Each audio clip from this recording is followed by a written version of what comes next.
എല്ലാവർക്കും ക്രിസ്തുയേശുവിൻ്റെ നിസ്തുല നാമത്തിൽ സ്നേഹവന്ദനം. ഇന്നത്തെ നമ്മുടെ ധ്യാനത്തിനായി അപ്പോസ്തല പ്രവർത്തികൾ 20-ാം അധ്യായം 24-ാം വാക്യം. അപ്പോസ്തല പ്രവർത്തികൾ 20:24. എങ്കിലും ഞാൻ എൻ്റെ പ്രാണനെ വിലയേറിയതായി എണ്ണുന്നില്ല. എൻ്റെ ഓട്ടവും ദൈവകൃപയുടെ സുവിശേഷത്തിന് സാക്ഷ്യം പറയേണ്ടതിന് കർത്താവായ യേശു തന്ന ശുശ്രൂഷയും തികയ്ക്കണമെന്നേ എനിക്കുള്ളൂ. കർത്താവിൻ്റെ പരിശുദ്ധ നാമം വാഴ്ത്തപ്പെടുമാറാകട്ടെ. മറ്റൊരു പ്രഭാതത്തിലേക്ക് നമ്മൾ പ്രവേശിക്കുന്നു. വിശുദ്ധ പൗലോസ് അപ്പോസ്തലൻ ഓർമ്മിപ്പിക്കുന്നു, നമ്മൾ മുൻപ് വായിച്ചത്, പരിശുദ്ധാത്മാവിനാൽ ബന്ധിക്കപ്പെട്ടവനായി യെരുശലേമിലേക്ക് പോകുന്നു. ഇത് പൗലോസിന് നിശ്ചയമുണ്ടായിരുന്നു. ബന്ധനങ്ങളും കഷ്ടങ്ങളും എനിക്കായി കാത്തിരിക്കുന്നു എന്ന് പരിശുദ്ധാത്മാവും പട്ടണം തോറും സാക്ഷ്യം പറയുന്നതല്ലാതെ അവിടെ എനിക്ക് നേരിടുവാനുള്ളതൊന്നും ഞാൻ അറിയുന്നില്ല എന്ന് പൗലോസ് പറയുന്നു. എന്നാൽ വ്യക്തമായി പൗലോസ് തൻ്റെ അനുഭവ സാക്ഷ്യം പറഞ്ഞിരിക്കുന്നത് ശ്രദ്ധേയമാണ്. ഞാൻ എൻ്റെ പ്രാണനെ വിലയേറിയതായി എണ്ണുന്നില്ല. എൻ്റെ ഓട്ടവും ദൈവകൃപയുടെ സുവിശേഷത്തിന് സാക്ഷ്യം പറയേണ്ടതിന് കർത്താവായ യേശു തന്ന ശുശ്രൂഷയും തികയ്ക്കണം എന്നേ എനിക്കുള്ളൂ. ജീവിതത്തെക്കുറിച്ച് പൗലോസിൻ്റെ സാക്ഷ്യമാണ് ഇത്. ജീവിതം ഒരു ഓട്ടമാണ്. ആരംഭിച്ച് വിജയകരമായി അവസാനിപ്പിക്കുമ്പോൾ ലഭിക്കുന്ന ഒരു കിരീടത്തിനായി വിശ്വസ്തയോടെ ഓടുക. പൗലോസിൻ്റെ ഭാഷ്യം, ക്രിസ്തീയ ജീവിതം എന്ന് പറയുന്നത് ഒരു ഓട്ട മത്സരം പോലെയാണ്. നമുക്ക് മുന്നിൽ വച്ചിരിക്കുന്ന ലക്ഷ്യത്തിലേക്ക് ഓടുക. പൗലോസ് പറയുന്നു, പരമവിളിയുടെ ലാക്കിലേക്ക് ഓടുക. അതുകൊണ്ടാണ് തിമോഥെയോസിന് എഴുതിയ 2-ാം ലേഖനം 4-ാം അധ്യായത്തിൽ പൗലോസ് പറയുന്നു, ഓട്ടം തികച്ചു, വിശ്വാസം കാത്തു. ഇത് ഒരു ജീവിതാന്ത്യത്തിൽ വളരെ കൃതാർത്ഥമായി പറയുന്ന വാക്കുകളാണ്. നമുക്ക് നമ്മുടെ ജീവിതത്തെ വിലയിരുത്തുമ്പോൾ പിന്നിട്ട ജീവിതം തിരിഞ്ഞു നോക്കി ഇതുവരെ എല്ലാം നന്നായിരുന്നു എന്ന് പറയാൻ കഴിഞ്ഞാൽ അതാണ് ജീവിതത്തിൻ്റെ ഏറ്റവും മഹത്വകരമായ അനുഭവം. കർത്താവ് ക്രൂശിൽ വെച്ച് പറഞ്ഞു, എല്ലാം തികഞ്ഞു അല്ലെങ്കിൽ നിറവേറ്റി. നമ്മളെക്കുറിച്ച് ദൈവം ആഗ്രഹിക്കുന്നത് നിറവേറ്റിയാൽ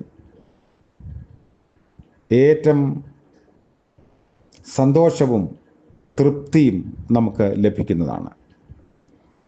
അതുകൊണ്ടാണ് പൗലോസ് പറയുന്നത്, ജീവിതം ഒരു ഓട്ടമാണ്. സാമുവൽ ജോൺസൺ ഒരിക്കൽ പറഞ്ഞു, life is nothing but a race. ജീവിതം ഓട്ടമല്ലാതെ മറ്റൊന്നുമല്ല. പൗലോസും അത് ആവർത്തിക്കുകയാണ്. ഓട്ടം തികയ്ക്കണം. എങ്ങനെ? ദൈവകൃപയുടെ സുവിശേഷത്തിന് സാക്ഷ്യം വഹിച്ച് ഓട്ടം തികയ്ക്കുക. അതായത് ഒരു കാലത്ത് സഭയെ നശിപ്പിക്കാൻ ഇറങ്ങി തിരിച്ച ഒരു മനുഷ്യൻ തന്നെ സ്നേഹിച്ച ദൈവസ്നേഹത്തിൻ്റെ സുവിശേഷം പൂർത്തീകരിക്കുന്നു. പാപികളിൽ ഒന്നാമനായവനെ പഴമ നോക്കാതെ സ്വീകരിപ്പാൻ വ്യാപരിച്ച ദൈവകൃപയുടെ സുവിശേഷത്തിന് സാക്ഷ്യം വഹിച്ച് ഓട്ടം തികയ്ക്കുക. യേശുക്രിസ്തുവാണ് ദൈവകൃപ. അതുകൊണ്ടാണ് അവൻ പറഞ്ഞത്, എനിക്കോ നമ്മുടെ കർത്താവായ യേശുക്രിസ്തുവിൻ്റെ ക്രൂശിലല്ലാതെ പ്രശംസിപ്പാൻ ഇടവരരുത്. അനുതപിക്കുന്ന ഏതൊരു കൊടും പാപിയെയും സ്നേഹിക്കുന്ന ദൈവകൃപയുടെ സുവിശേഷം പൗലോസ് തൻ്റെ ജീവിതത്തിലൂടെ പങ്കുവച്ച് പൂർത്തീകരിക്കുകയാണ്. ഒരു കൊലയാളിയെ നാട്ടുനടപ്പനുസരിച്ച് ഒരുപറ്റം ആളുകൾ ചെണ്ട കൊട്ടി അവഹേളിച്ച് കൊലമരത്തിലേക്ക് ആനയിക്കുകയായിരുന്നു.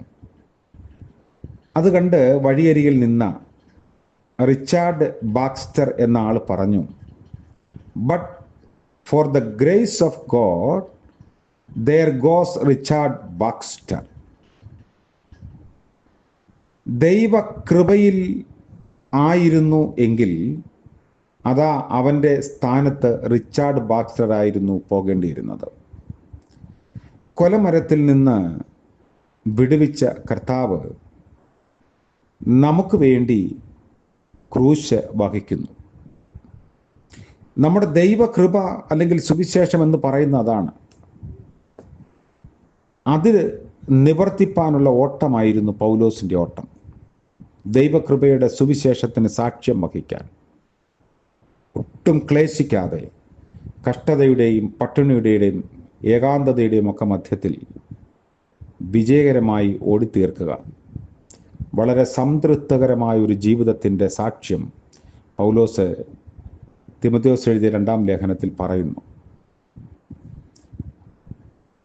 അതുകൊണ്ട് താൻ ആരെ വിശ്വസിക്കുന്നു എന്നറിഞ്ഞ് ആ ഒരു ലാക്കിലേക്ക് ഓടുവാൻ പൗലോസ് ശ്രമിക്കുകയും അത് വിജയിക്കുകയും ചെയ്തു. ആ അനുഭവത്തിൽ നിന്ന് നമുക്ക് പകർന്നു നൽകുന്ന വാക്കുകൾ അർത്ഥവത്തായി സ്വീകരിപ്പാൻ നമ്മുടെയൊക്കെ ജീവിതത്തിൽ കർത്താവ് നൽകിയിരിക്കുന്ന അനുഗ്രഹങ്ങളെ കണ്ട് നമ്മെക്കുറിച്ച് ദൈവം തമ്പുരാൻ ആഗ്രഹിക്കുന്ന ലക്ഷ്യം എന്തെന്ന് തിരിച്ചറിഞ്ഞ് അതിലേക്ക് ഓടുവാൻ സാധിക്കുന്നുവെങ്കിൽ നമ്മൾ കൃതാർത്ഥരായി.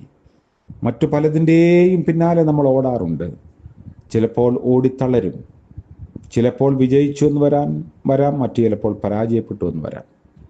എന്നാൽ ദൈവകൃപയുടെ സുവിശേഷത്തിന് വേണ്ടി സാക്ഷ്യം വഹിപ്പാനുള്ള ഓട്ടം, അത് സ്വർഗം മാനിക്കുന്ന ഓട്ടമാണ്. ആ ഓട്ടത്തിൻ്റെ പങ്കുകാരായി ഈ ആയുസ്സിൽ നമുക്ക് ജീവിപ്പാൻ സാധിച്ചാൽ ദൈവം നമ്മളെ മാനിക്കും, അതിന് സംശയമില്ല. അങ്ങനെ നമ്മളെയും ഉപയോഗിക്കണമേ എന്ന് പ്രാർത്ഥിക്കാം. കാരുണ്യവാനായ വാഴ്ത്തപ്പെട്ട കർത്താവേ, മനോഹരമായ പ്രഭാതത്തിനായി നന്ദിയോടെ ഞങ്ങൾ അങ്ങയെ സ്തുതിക്കുന്നു. കഴിഞ്ഞ രാത്രിയിൽ ലഭിച്ച നിദ്രയ്ക്കായും വിശ്രമത്തിനായും സ്തോത്രം ചെയ്യുന്നു. ഞങ്ങൾക്ക് ലഭിച്ച ശക്തമായ ചിന്തയ്ക്കായി ഞങ്ങളങ്ങേ മഹത്വപ്പെടുത്തുന്നു. ദൈവ കൃപയുടെ സാക്ഷ്യത്തിനായി ഓടുവാൻ, അധ്വാനിപ്പാൻ, ജീവിപ്പാൻ ഞങ്ങളാലാവോളം ഞങ്ങളെ അവിടുത്തെ കരങ്ങളിൽ ഉപയോഗിക്കണം എന്ന് പ്രാർത്ഥിക്കുന്നു. ഇന്നത്തെ പകൽക്കാലം പ്രഭാതം മുതൽ പ്രദോഷം വരെയും മാറാത്ത തിരുകൃപ കൂടെ ഇരുന്ന് വഴി നടത്തണമേ. സകല ആവശ്യങ്ങളെയും ദൈവം മുൻപാകെ സമർപ്പിക്കുന്നു. ഇന്ന് ജന്മദിനം ആഘോഷിക്കുന്ന പ്രിയപ്പെട്ടവർ, വിവാഹ വാർഷികം ആഘോഷിക്കുന്നവർ എല്ലാവരെയും ഓർത്ത് പ്രാർത്ഥിക്കുന്നു. തൃപ്തിയോടെ പുതിയ വർഷത്തിലേക്ക് പ്രവേശിപ്പാനും പ്രതീക്ഷയോടെ ജീവിപ്പാനും സഹായിക്കണമേ. മറ്റ് അനേക വിഷയങ്ങൾക്ക് വേണ്ടി പ്രാർത്ഥിക്കുന്നവരുണ്ട്. സങ്കടകരമായ അനുഭവങ്ങളിലൂടെ കടന്നു പോകുന്നവരുണ്ട്. എല്ലാവരെയും ഓർക്കുന്നു. കർത്താവിൻ്റെ കരുണ എല്ലാവരോടും കൂടെ ഇരിക്കണമേ. യേശു മശിഹ മൂലം പ്രാർത്ഥന ദയവോടെ കേൾക്കുമാറാകണമേ. ആമേൻ. സകല ബുദ്ധിയെയും കവിയുന്ന ദൈവിക സമാധാനവും അനുഗ്രഹവും കൃപയും നാം എല്ലാവരോടും കൂടെ ഇന്നും എന്നേക്കും ഉണ്ടായിരിക്കുമാറാകട്ടെ. ആമേൻ.